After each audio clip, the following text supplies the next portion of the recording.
ہم اور آپ تو یہ مانتے ہیں، ہمارا اور آپ کا ایمان اور یقین ہے قرآن و حدیث پر، ہم آپ صلی اللہ علیہ وسلم کے پیروکار ہونے کا دعویٰ کرتے ہیں، شریعت اسلامیہ کو اپنانے کا دعویٰ کرتے ہیں، اس کے باوجود عمل اس کے خلاف ہے۔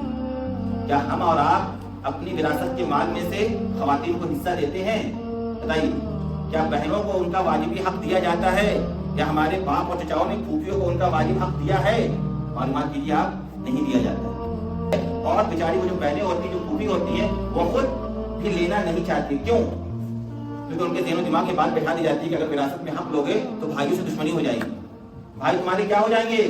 ناراض ہو جائیں گے۔ لے دے کے ایک نظر ہی تو ہے، لے دے کے باپ کے گزرنے کے بعد بھائی کا تو گھر ہوتا ہے کہ جہاں آپ جاؤ گی، اور وہاں سے دشمنی مول لے لو گی اپنا حصہ لے کر، تو پھر کہاں جاؤ گی؟ تو بیچاری مظلوم اور مجبور قوم یہ کرتی کہ چلو بھائی ہم نے کیا کیا، اپنے بھائیوں اور بھتیجوں کو یہ دے دیا۔ آپ یقین جانیے یہ ظلم ہے۔ وہ شرما شرمی میں معاف کرتی ہے، کوئی مال چھوڑنے کو تیار نہیں ہے۔ مال کے لین دین کے سلسلے میں تو لوگ ایک دوسرے کی جان کی پیاسے بنے ہوئے۔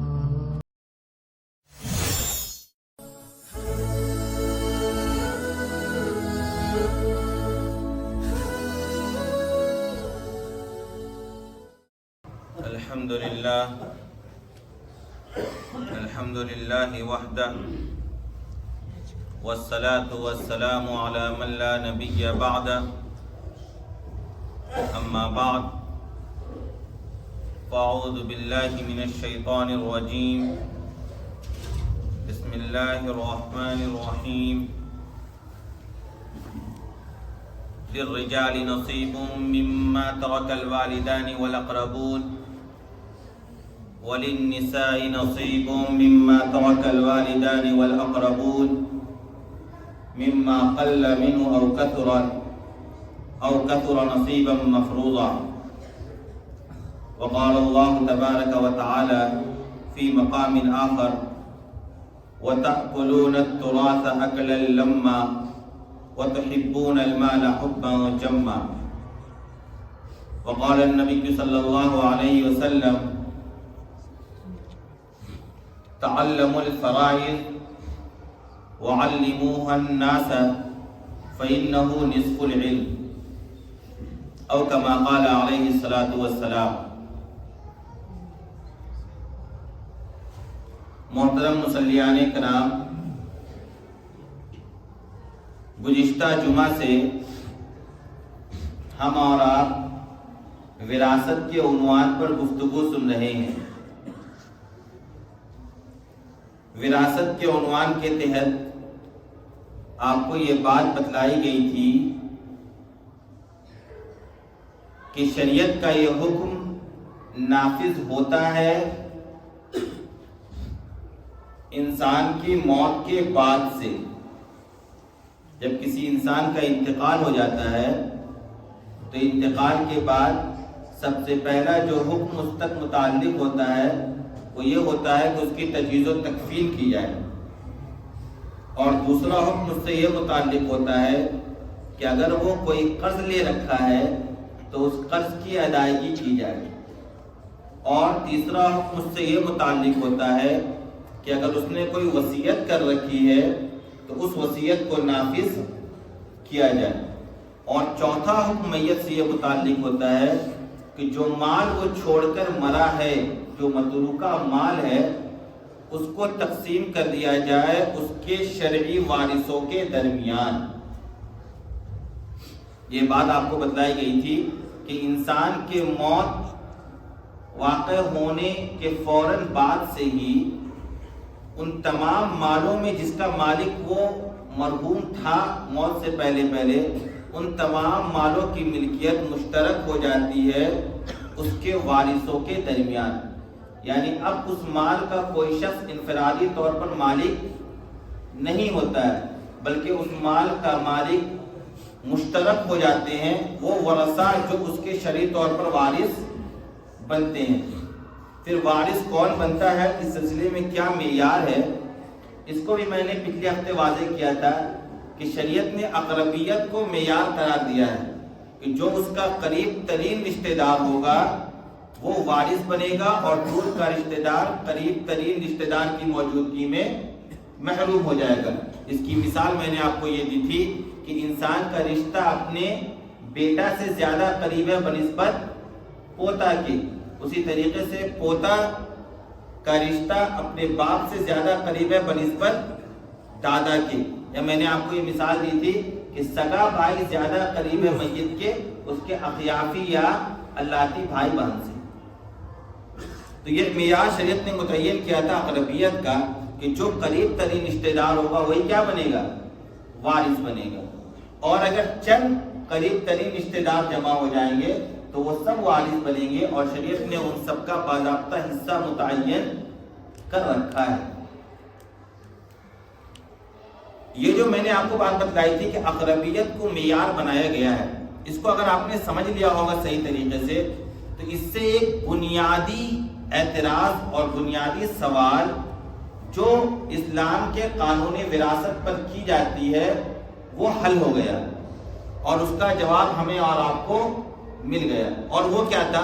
ایک مشہور اعتراض ہے جو عام طور پر ملحدوں کی طرف سے کی جاتی ہے، عام طور پر مستشرقوں کی طرف سے کی جاتی ہے، اسلام دشمن عناصر کی طرف سے کی جاتی ہے، جو دن بھر اس کوشش میں رہتے ہیں کہ کیسے اسلام کے کسی قانون کے اندر ہمیں اعتراض کرنے کا اور کیڑا نکالنے کا موقع ملے. ان لوگوں نے یہ اعتراض پھیلایا کہ اسلام کا جو یہ قانون ہے وراثت کا، یہ انصاف پر اور ہمدردی پر مبنی نہیں ہے. کیوں؟ وہ یہ کہتے ہیں کہ دیکھیے اگر کسی انسان کے والد کا انتقال ہو جاتا ہے اس کے دادا کی موجودگی میں، کسی انسان کے والد کا انتقال ہو جاتا ہے اس کے دادا کے موجودگی میں، تو اب اس انسان کو اس کے دادا کے پراپرٹی سے اسلام میں کچھ نہیں ملتا ہے. آ رہی بات سمجھ میں؟ یعنی پوتا جو ہے وہ دادا کے چھوڑے ہوئے مال سے محجوب ہو جاتا ہے، وہ اس کا وارث نہیں بنتا ہے. تو لوگ یہ کہتے ہیں کہ دیکھو یہ یتیم پوتا تھا، حق تو یہ تھا کہ اس کو بھی کیا کیا جاتا؟ شرعی طور پر وارث بنایا جاتا.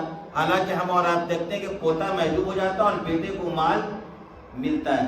اس کا جواب یہی ہے کہ شریعت نے جو وارث بنایا ہے وہ اقربیت کو معیار بنایا ہے، اور بیٹا پوتا سے زیادہ قریب ہے باپ کے.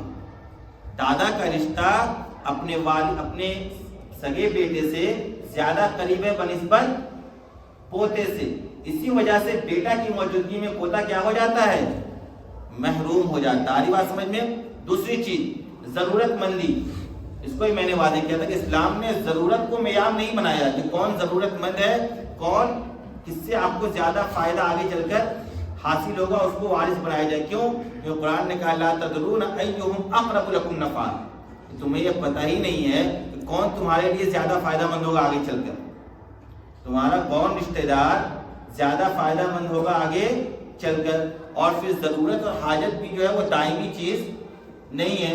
اگر آپ کوشش کریں گے تو کبھی آپ کو لگے گا کہ یہ سامنے والا ضرورت مند ہے، اور دوسری طرف کی آواز دیں گے تو آپ کو لگے گا یہ سامنے والا ضرورت مند ہے. لہذا آپ انصاف کے ساتھ متعینہ طور پر وارث متعین نہیں کر پائیں گے. اس لیے اسلام نے جو معیار بنایا وہ کیا بنایا ہے؟ اقربیت کو. جب اقربیت کا معیار ہے تو پھر یہ پوتا والا اعتراض چلنے والا نہیں ہے، کیونکہ پوتا چچاؤں کی موجودگی میں دادا سے اس کا رشتہ دور ہو جاتا ہے، قریب نہیں رہتا ہے. یہ صرف ایک صورت ہے. اس کے علاوہ تقریباً 25 یا 26 صورتیں ایسی ہیں وراثت کی تقسیم کی جہاں پوتا بھی وارث بنتا ہے. حقیقی صورتحال یہ ہے کہ تقریباً 25 یا 26 صورتیں ایسی نکلتی ہیں وراثت میں جہاں پوتا بھی وارث بنتا ہے. صرف ایک ہی صورت ہوتی ہے جہاں چچا موجود ہے وہاں پر پوتا کو نہیں ملتا ہے، کیونکہ اقربیت کے معیار کے اعتبار سے پوتا دور کا رشتہ دار ہو جاتا ہے بنسبت اولاد اور بیٹے کی. اس لیے یہ اعتراض تو اس مصلحت کو جاننے کی وجہ سے ختم ہو جاتا ہے. اب دوسری بات پر ہم اور آپ آتے ہیں. شریعت نے جو یہ بات کہی کہ بھائی جب ایک شخص کا انتقال ہوتا ہے تو اس کے چھوڑے ہوئے مال میں چند لوگ وارث ہو جاتے ہیں شرعی طور پر، تو ان وارثوں میں کیا صرف مرد حضرات وارث بنتے ہیں یا عورتیں بھی وارث بنتی ہیں؟ آ رہی بات سمجھ میں؟ ورثہ میں عورتیں اور خواتین بھی شامل ہیں یا صرف اور صرف مرد حضرات ہی شامل ہیں؟ تو اس سلسلے میں جب آپ جا کر دیکھیں گے آپ صلی اللہ علیہ وسلم کے پہلے کے زمانے کو، جس کو زمانے جاہلیت سے تعبیر کیا جاتا ہے، تو زمانے جاہلیت کے اندر رسم و رواج یہ تھا، اس کے علاوہ دنیا کے اندر جو بھی قانون اور نظام چل رہا تھا وہاں یہ ظلم تھا کہ خواتین کو میراث میں حق نہیں دیا جاتا تھا، خواتین کو وارث نہیں مانا جاتا تھا اسلام کے آنے سے پہلے پہلے۔ اسی طریقے سے اسلام کے آنے سے پہلے پہلے یتیم بچے بھی وارث نہیں ہوا کرتے تھے، یتیم بچے بھی وارث نہیں ہوا کرتے تھے۔ یہ جو وراثت کا پورا قانون نازل ہوا ہے، قرآن میں جو سب سے پہلے یہ آیت نازل ہوئی، اس کے پیچھے ایک واقعہ ہے، ایک پس منظر ہے، ایک شان نزول ہے ان آیتوں کا، اور ان آیتوں کے شان نزول میں یہی بات ہے، کیونکہ معاشرے کے اندر ایک میت کی بیوی اور اس کی بیٹیوں کو محروم کیا جا رہا تھا۔ وہی جو ظالمانہ رسم تھا اسلام سے پہلے کہ خواتین حصے دار نہیں ہوتی ہیں۔ ایک صحابی تھے اوس ابن ثابت رضی اللہ تعالیٰ عنہ، ان کا انتقال ہوتا ہے، انتقال ہونے کے وقت وہ اپنی بیوی کو چھوڑتے ہیں، 2 بیٹیوں کو چھوڑتے ہیں اور ایک نابالغ بیٹا کو چھوڑتے ہیں۔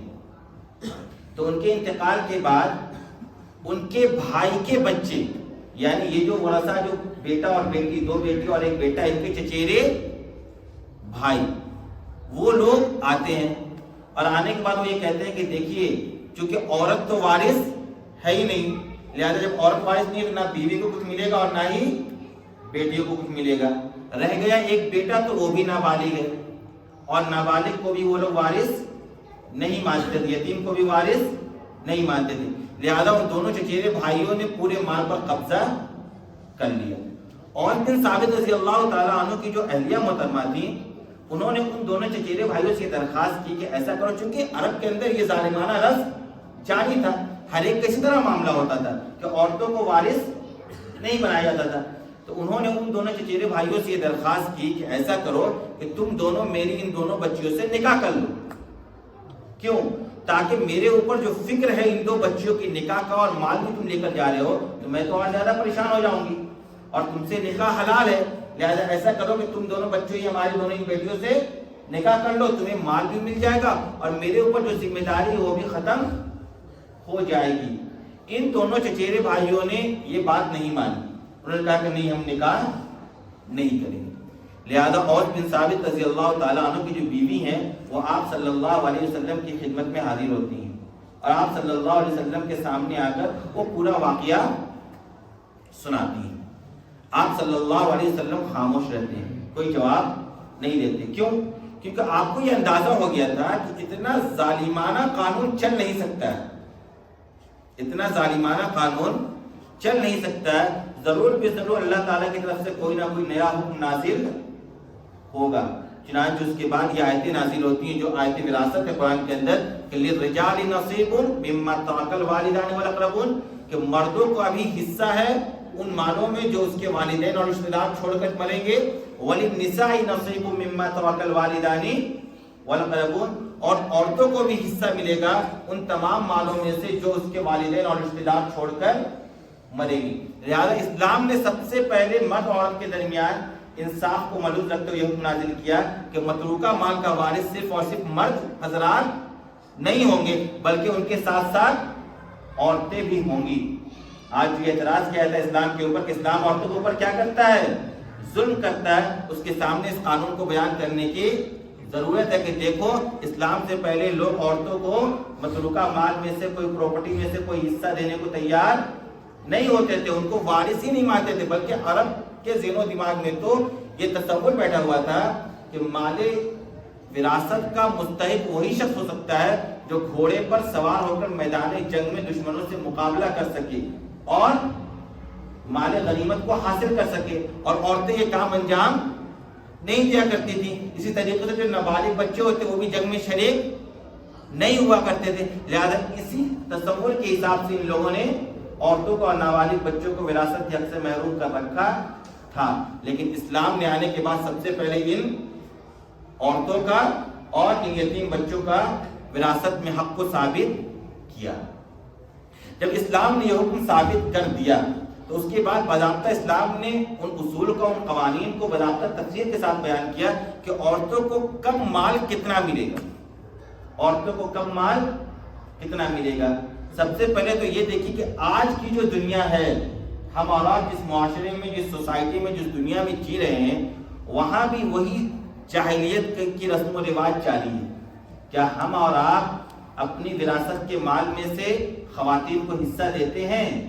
بتائیے، کیا بہنوں کو ان کا واجبی حق دیا جاتا ہے؟ یا ہمارے باپ اور چچاؤں نے پھوپھیوں کو ان کا واجب حق دیا ہے؟ معلومات کیجیے آپ، نہیں دیا جاتا ہے۔ عورتوں کو حق نہیں دیا، حالانکہ عورتوں کو ہی حق دلانے کے لیے وراثت کا قانون کا نزول سب سے پہلے ہوا اسلام میں۔ مردوں کو تو حق پہلے سے مل رہا تھا، لہذا اسلام کو نیا قانون بنانے کی ضرورت نہیں تھی۔ دنیا تو پہلے سے اس پر عمل کرتی تھی کہ مردوں کو حق دیا جائے، عورتوں کو ہی حق دلانے کے لیے قرآن نے اس پورے قانون کو نازل کیا۔ اور صورتحال یہ ہے کہ آج بھی ہمارے اور آپ کے عمل میں عورتوں کو حق وغیرہ دیا نہیں دیا جاتا ہے، اور بیچاری وہ جو بہنیں ہوتی ہیں، جو پھوپھی ہوتی ہیں، وہ خود بھی لینا نہیں چاہتی۔ کیوں؟ کیونکہ ان کے ذہن و دماغ میں بات بیٹھا دی جاتی ہے کہ اگر وراثت میں حق لوگے تو بھائیوں سے دشمنی ہو جائے گی، بھائی تمہارے کیا ہو جائیں گے؟ ناراض ہو جائیں گے۔ لے دے کے ایک نظر ہی تو ہے، لے دے کے باپ کے گزرنے کے بعد بھائی کا تو گھر ہوتا ہے کہ جہاں آپ جاؤ گی، اگر وہاں سے بھی دشمنی مول لے لو گی اپنا حصہ لے کر تو پھر کہاں جاؤ گی؟ تو بیچاری مظلوم اور مجبور قوم یہ کرتی کہ چلو بھائی ہم نے کیا کیا، اپنے بھائیوں اور بھتیجوں کو ہی دے دیا۔ آپ یقین جانیے یہ ظلم ہے۔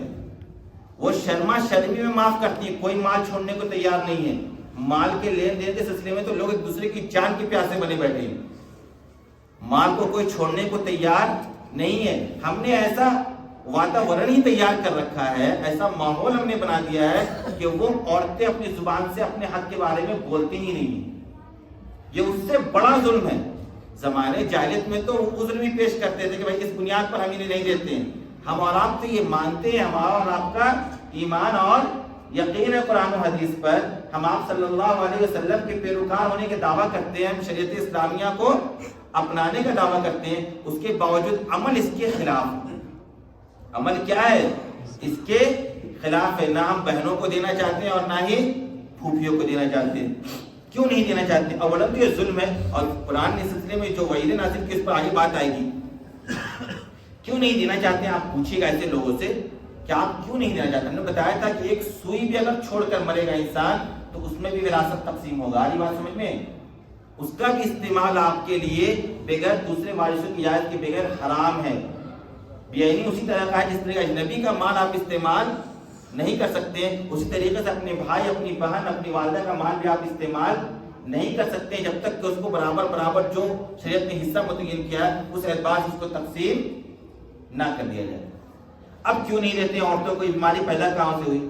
پیدا یہاں سے ہوئی کہ کہتا یہ ہے سماج کہ بھائی ہم نے ان کی شادیوں میں بہت زیادہ خرچ کیا ہے، ہم نے ان کی شادیوں میں بہت زیادہ پیسہ خرچ کر دیا ہے، اب وراثت میں کیوں دیں؟ تو پہلے یہ بتائیے کہ شادیوں میں خرچ کرنے کو کہا کس نے تھا؟ اسلام نے کہا تھا کیا؟ اسلام نے آپ سے یہ کہا تھا کیا کہ آپ شادی کریں تو ان کی شادی کے پیچھے آپ 10-12 لاکھ روپے خرچ کریں، جہیز کے نام پر آپ غریبوں کو چڑھانے کے لیے اعلیٰ درجے کے جہیز کے سامان کا انتظام کریں؟ ایسا اسلام نے کہا تھا کیا آپ کو؟ بتائیے، اسلام نے تو حکم دیا نہیں تھا آپ کو۔ اسلام نے تو باضابطہ مردوں کہا تھا تم مہر ادا کرو، عورتوں کی طرف سے تم کیا لوگے؟ بے شرمو، تم کو اعلیٰ کام کیا ہونا چاہیے کہ تم مہر ادا کرو پہلے۔ تو مہر تو زندگی بھر ادا کرتے نہیں، اور اس پر سے لیتے کیا ہیں ہم؟ جہیز۔ تو یہ جہیز کی جو لعنت، یہ جو خرچ آپ کر رہے ہیں، اس کا مکلف آپ کو شریعت میں نہیں بنایا ہے۔ شریعت نے آپ کو مکلف ہی نہیں بنایا کہ آپ شادی کے نام پر اتنا خرچ اپنی بہن اور بیٹی کے پیچھے کریں۔ یہ آپ کا تیار کیا ہوا سماج ہے۔ آری بات سمجھ میں؟ یہ آپ کا تیار کیا ہوا سماج ہے، تو اس کی برائی آپ جھیلیے، اس کا نقصان آپ اٹھائیے۔ اسلام کو آپ کیوں بلیم کر رہے ہیں؟ اسلام نے جو قانون بنایا ہے اس قانون کے اعتبار سے تو آپ کو دینا ہی پڑے گا ہر حال میں۔ آپ نہیں دیں گے، جو آپ لے کر بیٹھے ہوئے ہیں بھائی کی شکل میں یا چچا کی شکل میں، جس شکل میں بھی، آپ حرام کھا رہے ہیں، خود بھی حرام کھا رہے ہیں، اپنے بچوں کو بھی حرام کھلا رہے ہیں، آنے والی نسلوں کو بھی حرام کی تعلیم دے رہے ہیں۔ تو اب بے برکتی ہوگی، تنازع ہوگا، آپس میں اختلاف ہوگا، لڑائی اور جھگڑا اسی وجہ سے ہوتا ہے۔ بہنوں کو دیتے نہیں ہیں اور بھائی اب لینے میں آپس میں لڑائی جھگڑا شروع ہوتا ہے۔ سب سے پہلے آپ سے لڑائی شروع ہوتی ہے، دوسرے کے خلاف غلط فہمیاں پیدا ہوتی ہے، گالی گلوچ ہوتا ہے، مار پیٹ ہوتا ہے، مقدمات جاتے ہیں کہاں؟ کورٹ کے اندر۔ آپ کورٹ کے اندر چل جائیے، 90% مقدمہ دائر کیا گیا ہے وراثت کے مال کو لے کر۔ 90% مقدمہ کس کا ہے؟ زمین اور پراپرٹی کا ہے۔ اس نے میرا حق دبا رکھا ہے، وہ کہتا ہے کہ اس نے میرا حق دبا رکھا ہے۔ تم نے شریعت کے اعتبار سے جب تقسیم ہی نہیں کیا تو اب لڑو گے ہی تو، اور کیا کرو گے؟ بے برکتی کہیں نہ کہیں تو آئے گی۔ ہماری اور آپ کی زندگیوں میں جو بھی مصیبت آتی ہے وہ ہمارے اور آپ کے برے عمل کی وجہ سے آتی ہے۔ قرآن نے اس اصول کو بہت صاف انداز میں واضح کر دیا ہے، وَمَا أَصَابَكَ مِن سَيِّئَةٍ فَمِن نَفْسِكَ۔ جو بھی مصیبت تمہیں پہنچتی ہے وہ کس بنیاد پر پہنچتی ہے؟ تمہارے خود کے عمل کی بنیاد پر پہنچتی ہے۔ تو یہ جو ہم لوگ ایک طرف بہنوں کا حق مار کر بیٹھے ہوئے ہیں تو اب بھائی آپس میں لڑیے، نہیں لڑ رہے لوگ۔ ہر گھر میں لڑائی ہے، کیا عالموں کا گھر، کیا جاہلوں کا گھر، کیا نمازیوں کا گھر۔ یہ پہلے صف میں بیٹھنے والے لوگ اپنی بہنوں کا حق مار کر بیٹھے ہوئے، پتہ ہے آپ کو؟ دن بھر مسجدوں میں تسبیح لانے والے لوگ بھی اپنی بہنوں کا حق مار کر بیٹھے ہوئے ہیں اور کہتے ہیں کہ ہم نے ان کی شادی میں بہت خرچ کر دیا ہے۔ بھائی مجھے بتاؤ، تمہارے اوپر خرچ نہیں ہوا ہے؟ تمہارے کیریئر کے اوپر، تمہاری تعلیم کے اوپر، تمہاری بزنس کے اوپر، تمہیں نوکری دلوانے کے نام پر پیسہ خرچ نہیں ہوا ہے کیا؟ تو جیسے تم بحثیت اولاد تمہارے اوپر تمہارے باپ کا مال خرچ ہوا ہے، اسی طریقے سے بحثیت اولاد تمہاری بہن کے اوپر تمہارے باپ کا مال خرچ ہوا ہے۔ ارے تم نے کون سا اس میں تیر مار دیا؟ آ رہی بات سمجھ میں؟ کیا پرورش میں صرف بیٹی کے پرورش میں پیسہ خرچ ہوتا ہے؟ بیٹے کے پرورش میں پیسہ خرچ نہیں ہوتا ہے؟ بیٹے کی تعلیم میں، بیٹے کی رہن سہن میں، بیٹے کی کیریئر بنانے میں، بیٹے کو جاب دلانے میں، بیٹے کو تیار کروانے میں پیسہ خرچ نہیں ہوتا ہے؟ تو تم بھی تو بہت سارا مال باپ کا لے رکھے ہو، پھر تم بھی حق اٹھا لو اپنا، تم بھی کہہ دو کہ میں بھی وارث نہیں بنوں گا۔ آ رہی بات سمجھ میں؟ بات سمجھیے، انتہائی نازک مسئلہ ہے۔ ہمارا آپ یہ سوچ رہے ہیں نا کہ اتنی بے برکتی، اتنی تنازع، اتنی لڑائی، اتنا جھگڑا، اتنا بے سکونی، اتنی بیماریاں، اتنی نیند کی خرابی، اتنی پریشانیوں سے ہم کیوں گھرے ہوئے ہیں؟ اس کی بنیادی وجہ ہمارا اور آپ کا عمل ہے۔ ہم اور آپ اپنے عمل کو دیکھتے ہی نہیں ہیں کہ ہم کر کیا رہے ہیں۔ ہمارا وہ عمل ہے کہ ہمارے اوپر اگر آسمان سے آگ بھی برسا دیا جائے تو وہ کم ہے، آپ جانتے ہیں؟ جس درجے کے گناہوں میں ہم اور آپ مبتلا ہیں، تو اگر آگ بھی برسا دیا جائے آسمانوں سے تو یہ بھی کم ہوگا۔ یہ تو آپ اللہ تبارک و تعالیٰ کا فضل اور کرم جانیے، ورنہ آپ سے پہلے کی جو امتیں ان کے اوپر اس طرح کے عذاب آئی، کسی کو بارش کے ذریعے، کسی کو طوفان کے ذریعے، کسی کو آگ کے ذریعے، کسی کو زلزلے کے ذریعے، پوری کی پوری قوم کو تباہ برباد کر دیا گیا۔ آپ اٹھا کر پڑھے قرآن کے اندر، قوم عاد، قوم ثمود، قوم لوط، قوم فرعون، آپ اٹھا کر پڑھ لیں، یعنی پورے واقعات سے بھرا پڑا ہوا ہے قرآن ان لوگوں کا جنہوں نے اللہ تبارک و تعالیٰ کے احکامات کی نافرمانی کی، ان کے اوپر جس درجے کا اللہ تبارک و تعالیٰ کا عذاب نازل ہوا۔ یہ عذاب ہمارے آپ کے اوپر سے کس بنیاد پر نازل نہیں ہوتی ہے کہ اللہ تبارک و تعالیٰ نے آپ صلی اللہ علیہ وسلم یہ دعائیں کی تھی کہ میری امت کو آپ بارگی ختم مت کیجیے گا، اسی لیے ہمیں آپ کو جھٹکا دے دے کر کیا کیا جاتا ہے؟ بیدار کیا جاتا ہے، تھوڑے تھوڑے عذاب میں مبتلا کیا جاتا ہے، ایک بارگی حملہ نہیں کیا جاتا، چونکہ آپ صلی اللہ علیہ وسلم نے یہ دعائیں کی تھی کہ میری امت کو اس طرح آپ برباد مت کیجیے گا۔ بس اس دعا کا نتیجہ ہے کہ ہم اور آپ بچے ہوئے ہیں، ورنہ ہمارا آپ کا عمل اس درجے کا نہیں ہے۔ تو ایک تو بنیادی مسئلہ یہ ہے کہ عورتیں بھی اسی طرح سے وارث ہیں جس طریقے سے مرد حضرات وارث بنتے ہیں۔ اس کے بعد ایک تو دینا لینا ہے نہیں، اعتراض۔ کیا اعتراض؟ کہ اسلام نے عورتوں کا حصہ مرد کے مقابلے میں آدھا کیوں رکھا؟ آدھی بات سمجھ میں؟ اعتراض یہ کرتے ہیں کہ اگر ایک شخص کا انتقال ہوتا ہے، وہ 2 بیٹی اور 1 بیٹا چھوڑ کر انتقال کر رہا ہے، تو کل مال کو تقسیم کر دیا جائے گا 4 حصوں میں۔ 2 حصہ اس کے ایک بیٹے کو دے دیا جائے گا اور ایک حصہ اس کی ان دونوں بیٹیوں کو دے دیا جائے گا۔ یعنی اگر بیٹا کو 2 ملے گا تو بیٹی کو 1 ملے گا، بیٹا کو اگر 10 ملے گا تو بیٹی کو 5 ملے گا۔ آری بات سمجھ میں؟ یعنی اسلام نے آدھا حصہ دیا کس کو؟ عورتوں کو۔ عورتوں کو حصہ دلانے کے لیے اسلام نے اتنا زیادہ تحفظ کیا قرآن و حدیث کے اندر کہ جب اس کو بیان کیا کس طریقے سے بیان کیا کہ مردوں کو 2 عورتوں کے حصے کے برابر ملے گا۔ یعنی تمہارا حصہ کیا ہے یہ تم جانو گے عورتوں کے حصے سے، یعنی عورتوں کا حصہ پہلے ثابت ہو رہا ہے، عورتوں کو پہلے ملے گا، جتنا 2 عورتوں کو ملے گا اتنا تم ایک مرد کو ملے گا۔ آج بات سمجھ میں؟ بیسک یونٹ جو بنائی گئی نا وہ عورتوں کے حصے کو بنائی گئی اور مردوں کے حصے کو اس کے اوپر رکھ کر بیان کیا گیا۔ قرآن نے بیان کیا للذکر مثل حظ الانثیین کہ مرد کو 2 عورتوں کے حصے کے برابر ملے گا۔ آج بات سمجھ میں؟ تو ایک تو یہ اعتراض لوگ کرتے ہیں کہ آخر عورتوں کو آدھا کیوں دیا جاتا ہے مردوں کے مقابلے میں؟ آ رہی بات سمجھ میں؟ اور یہ اعتراض مسلمانوں کی طرف سے بھی ہوتا ہے. بہت سی وہ خواتین جو ویمن رائٹ کے لیے کام کرتی ہیں اور تھوڑا موڑا ان لوگوں نے ادھر ادھر کام کیا ہے تو ان کے دل و دماغ میں یہ اعتراض بہت زیادہ ہوتا ہے. وہ لوگ اس طرح کا اعتراض سیمینار وغیرہ میں کیا کرتی ہیں کہ بھائی عورتوں کے اوپر اسلام ظلم کر رہا ہے, مردوں کو تو کہہ رہا ہے دو اور ہمیں کہہ رہا ہے ایک دو. آ رہی بات سمجھ میں؟ تو ان کو سمجھانے کی ضرورت یہ ہے کہ دیکھو اگر آپ غور کیجیے گا تو دو عورتوں کو مل رہا, مرد کو ایک ہی مل رہا ہے. آ رہی بات سمجھ میں؟ کیسے اس کو آپ سمجھیے. دیکھیے اسلام نے معاشی ذمہ داری عورتوں کے اوپر ذرہ برابر بھی نہیں رکھی ہے. یعنی فائنینشیلی رسپانسبلٹی جو ہوتی ہے وہ عورتوں کے اوپر خود کی بھی نہیں ہے. یعنی عورتوں کے اوپر یہ بھی لازم اور ضروری نہیں ہے کہ وہ خود کے خرچے کا انتظام کرے, خود کے کھانے کا, خود کے پہننے کا, خود کے رہنے کے لیے گھر کا انتظام کرے. یہ بھی ذمہ داری شریعت نے عورتوں کے اوپر نہیں رکھا ہے, بلکہ کہا کہ جب تک اس کا نکاح نہیں ہوتا ہے تب تک اس کا باپ ذمہ دار ہے ان تمام ضروریات کا. جب اس کا نکاح ہو جاتا ہے تو اس کا شوہر ذمہ دار ہے ان تمام ضروریات کا. اگر اس کا طلاق وغیرہ ہو جاتا ہے تو اس کے باپ اور بھائی پھر ذمہ دار بنتے ہیں. باپ اور بھائی نہیں تو پھر بیت المال اور اسلامی حکومت ذمہ دار بنتی ہے کہ وہ خواتین کے لیے وظیفہ متعین کرے اور ان کی ضروریات کی تکمیل کرے. آئی بات سمجھ میں؟ عورتیں کسی بھی صورت میں خود کی بھی ذاتی اخراجات کے لیے ذمہ دار نہیں. اس کے بالمقابل مرد حضرات خود کے بھی تمام انتظام کی ذمہ دار ہیں. اسی طریقے سے اپنی بیوی, بچے, بعض صورتوں میں اپنے والدین, سب کی تمام ضروریات کا ذمہ دار کون ہوتا ہے؟ مرد ہوتا ہے. یعنی معاشی پوری ذمہ داری کس کے اوپر رکھی گئی ہے؟ مرد حضرات کے اوپر رکھی گئی ہے. اب اگر عورت کو ایک مل رہا تو وہ اس کا مال ہے, وہ خرچ نہ بھی کرے تو اس کے لیے کوئی بات نہیں ہے. لیکن مرد کو جو دو مل رہا ہے وہ خرچ کہاں ہوگا؟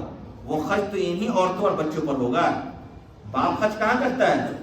اپنی بیوی, اپنی اولادی پر تو خرچ کرتا ہے. یہ مال بھی کہاں جا رہا ہے؟ عورتوں پر ہی جا رہا ہے خرچ کے اعتبار سے. لہذا چونکہ مردوں کو اوپر ذمہ داری رکھی گئی ہے ان عورتوں کا بھی, اسی وجہ سے مرد کو 2 حصہ دیا جاتا ہے, عورتوں کو 1 حصہ دیا جاتا ہے. یہ انتظامی امور کے مصلحت کو سامنے رکھتے ہوئے یہ حصہ متعین کیا گیا ہے. انتظامی امور کو سامنے رکھ کر یہ حصہ متعین کیا گیا ہے کہ مرد کو عورتوں کے مقابلے میں 2 گنا مال دیا جاتا ہے, کیونکہ اس کے اوپر ذمہ داریاں بھی عائد کی گئی ہیں اور عورتوں کے اوپر کوئی ذمہ داری نہیں ہے. وہ چاہے اس مال کو سمندر کے اندر بہا دے یا آگ میں جلا دے, کوئی اس سے پوچھنے والا نہیں ہے. بہرحال اس کی تمام تر ضروریات آپ ہی پورا کریں گے. اس کی تمام تر ضروریات مرد ہی پورا کرے گا, خواہ وہ باپ کی شکل میں ہو, شوہر کی شکل میں ہو, بیٹے کی شکل میں ہو, بھائی کی شکل میں ہو, یا اسلامی حکومت کے بادشاہ اور قائد ہونے کی شکل میں ہو. آ رہی بات سمجھ میں؟ اسی بنیاد پر اسلام نے عورتوں کا حصہ مردوں سے کم رکھا ہے. یہ ہے فلسفہ اس کے پیچھے. لہذا اولاً آج ہم لوگ 2-3 بات جانے سے بنیادی چیز یہ کہ عورتوں کا اسی طریقے سے حق ہے جس طریقے سے مرد حضرات کا حق ہے, اور عورتوں کا بھی حق دینا آپ کے لیے لازم اور ضروری. اگر آپ اس کو لے کر بیٹھے ہوئے ہیں, قبضہ کر کے بیٹھے ہوئے ہیں, تو یہ آپ کیا کر رہے ہیں؟ حرام مال استعمال کر رہے ہیں اور آپ گناہگار بن رہے ہیں. اور اللہ نے اس سلسلے میں جو وعیدیں نازل کی ہیں اس کا آپ اور ہم بھی مستحق بن رہے ہیں. اور اسی کے ساتھ عورتوں کو جو آدھا حصہ دیا جاتا ہے وہ اس بنیاد پر دیا جاتا ہے کہ عورتوں کے اوپر اسلام نے کسی طرح کی کوئی ذمہ داری نہیں رکھی ہے. کوئی کمانا چاہتی ہیں, تجارت کرنا چاہتی ہے, اور ان کا شوق ہے, اسلام نے ان کے اوپر کوئی ذمہ داری نہیں رکھی ہے. یہی وہ فلسفہ ہے جس کی بنیاد پہ وراثت کا حکم جاری کیا گیا. اس کے اوپر اور بھی بہت سی باتیں انشاءاللہ آئندہ ہفتوں میں آئے گی.